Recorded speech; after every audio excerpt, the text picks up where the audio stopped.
আজকে দুপুরবেলা ঢাকা বিমানবন্দর থেকে প্রভু চিন্ময় দাসকে ডিবি পুলিশ অ্যারেস্ট করেছে।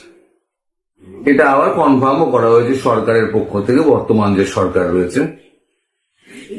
তো এইটা প্রতিবাদ করার মানে স্বরূপ সাধারণভাবেই মানে আজকে চট্টগ্রামে সমস্ত হিন্দু যারা আছে তারা রাস্তায় নেমে মিছিল করতে শুরু করেছে।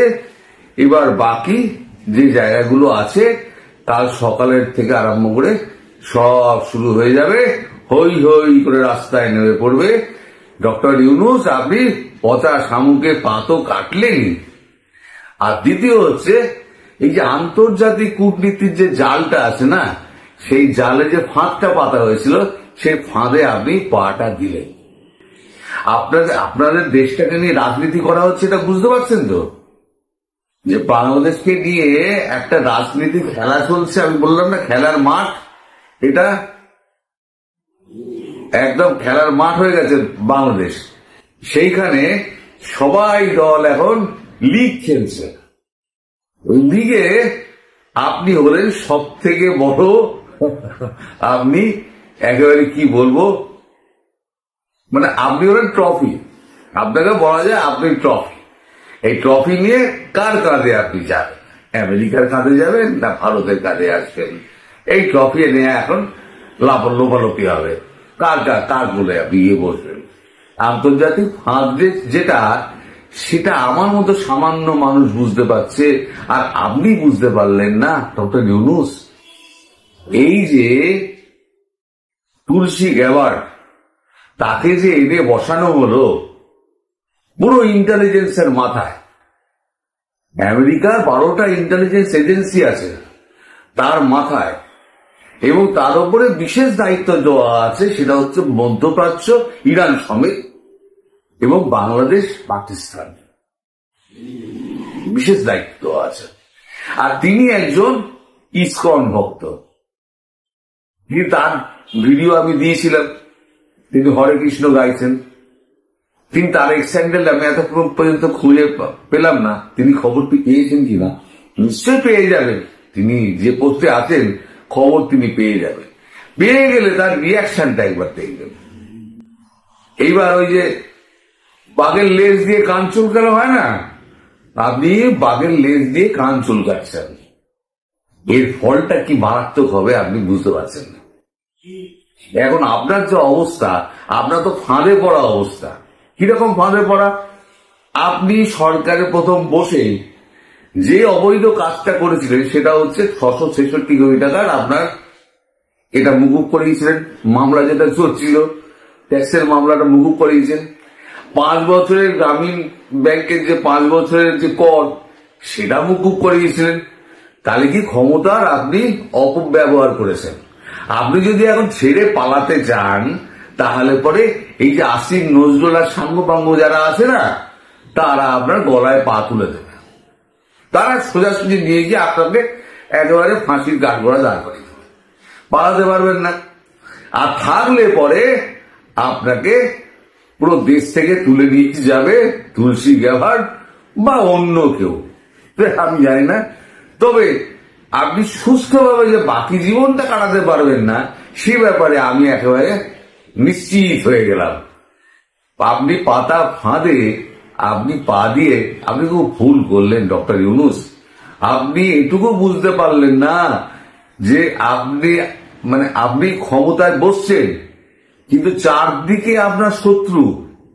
আপনি যখন দেখলেন যে আপনার বাইডেন প্রশাসন হেরে যাবে, বাইডেনের দল হেরে যাবে ডেমোক্রেটরা, তখন মানে আপনার সরে পড়াটা উচিত ছিল। যদি বুদ্ধিমান হতেন, আমি যদি ওখানে হতাম, আমি সোজা বিদেশ যেতাম। বিদেশ গিয়ে আমি একটা পদত্যাগ পত্র আমি মেলে পাঠিয়ে দিতাম যে আমার দ্বারা হচ্ছে না, আমার বয়স হয়ে গেছে, আমি আর পারছি না, আমি এখান থেকে আমি বাকি জীবনটা এখানে আমি আরামে কাটাবো, আমি পদত্যাগ পত্র পাঠিয়ে দিলাম।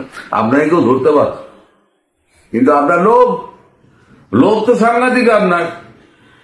আর কি লোভ আছে আমি তো জানি না। আপনার নিজের কাছের লোকগুলোকে সব এনে তো ক্ষমতায় বসিয়েছে।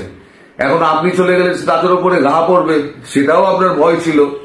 তারপর আরো কি কি আছে লুকোনো ছাপানো ভয় টয় সে সমস্ত তো আমি জানি না, কিন্তু আপনি ইচ্ছে করলে কিন্তু এটা করতে পারতেন, কিন্তু আপনি করেননি।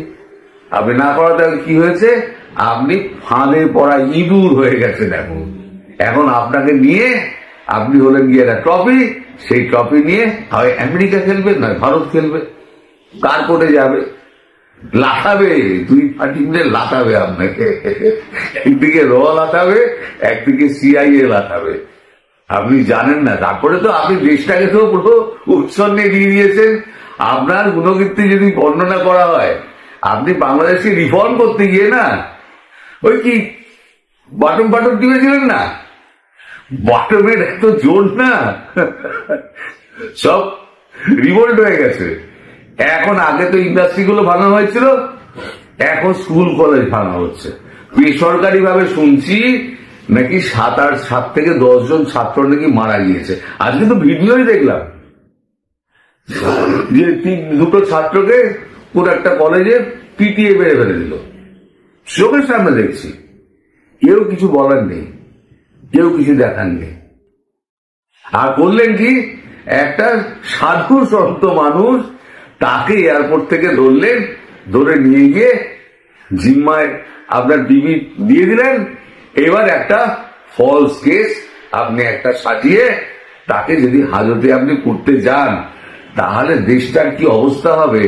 আর তার যে রিয়াকশন, কূটনৈতিক রিয়াকশন কি কি আসতে পারে, একটু ভবিষ্যতে আমার কথাটা মিলিয়ে নেবেন যে আপনি কত বড় গাড্ডায় পড়েছেন। এই গাড্ডা থেকে কিন্তু বেরোবার আর রাস্তা নেই। আপনি তো গাড্ডায় পড়েছেন, মুখটাও আপনি নিজেই বন্ধ করে দিলেন। কেউ করে, কোন বুদ্ধিমান মানুষে করে।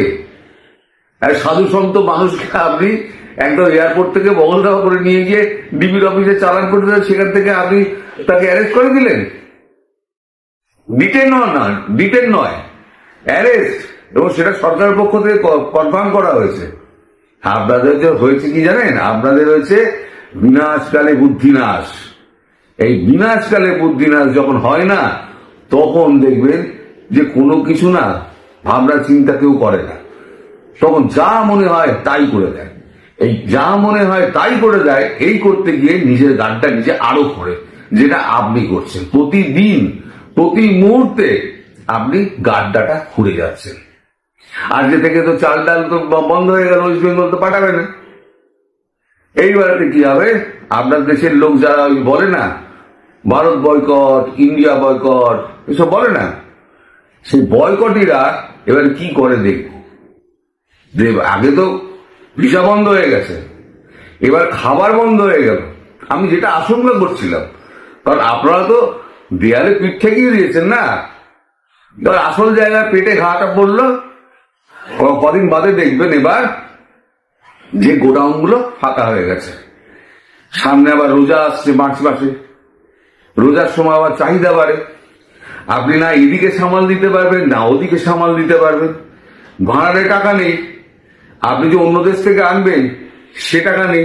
আর যদি আনেন কর্য করে, আমি ধরে নিলাম আপনি নিজস্ব কিছু খাটিয়ে, প্রভাব খাটিয়ে আপনি টাকা পয়সা জোগাড় করলেন, আমরা যা ট্রান্সপোর্ট কস্ট বেরিয়ে যাবে না, ওই ট্রান্সপোর্ট কস্টে তো আপনার অর্ধেক খাবারের দাম নষ্ট হয়ে যাবে। এবার আপনি তখন কি করবেন? এই যে না খেতে পাওয়া জনগণ যেগুলো আছে, তার মধ্যে আবার একটা কি করেছেন, আবার একটা অটো রিক্সা যারা আছে তাদেরকে আবার হাইকোর্ট একটা রায় দিয়েছে। একটা কোর্টের রায়ে হাসিনা গভর্নমেন্ট উল্টে গেল, আর একটা কোর্টের রায় যেটা এখন আপনি মেনে চলছেন, আপনি আবার অ্যাপিল ট্যাপিলও করেননি। হাসিনা গভর্নমেন্ট তো অ্যাপিল করেছিল, তাকে তো ভুল বোঝানো হয়েছিল জনতাকে, সেটা আলাদা কথা। আপনি তো অ্যাপিলও পর্যন্ত করেননি। এবার সমস্ত রিক্সা যারা অপারেটর আছে, যারা চালক রয়েছেন, শ্রমিকরা, তারা সমস্ত রাস্তায় নেমে গেছে। আজকে সকালেও তো শুনলাম যে এক রাউন্ড ব্যাটিং হয়ে গেছে, আরো বোধহয় ব্যাটিং কিছুদিন চলবে। আর সব থেকে ভয়ের কথা হচ্ছে এই আপনাদের চোট ছ্যাঁচোর ছাত্র দল আছে না, তারা কি করছে, সমস্ত রিক্সা থেকে ব্যাটারিগুলো খুলে দিচ্ছে, ব্যাটারিগুলো খুলে দিয়ে আগে বেঁচে দিচ্ছে, বেঁচে 2-4 পয়সা পকেটে ঢুকিয়ে নিচ্ছে। এখন লুটপাটের দেশ হয়ে গেছে। কলেজ ভাঙছে, তার চেয়ার টেবিল সমস্ত কাঁধে করে নিয়ে যাচ্ছে, তারপরে কম্পিউটার বগল দাবা করে নিয়ে যাচ্ছে, কেউ মনিটর বগল দাবা করে নিয়ে যাচ্ছে, যে যা পাচ্ছে করছে। হরিঘোষের গোয়াল হয়ে গেছে বাংলাদেশটা, হরিঘোষের গোয়াল। আপনি ওপরে বসে আপনি কি ভাবছেন ভগবান জানে। তাহলে পরে আপনি কি মানে কোনো প্ল্যান ট্যান করছেন? কিছু করে রাখুন।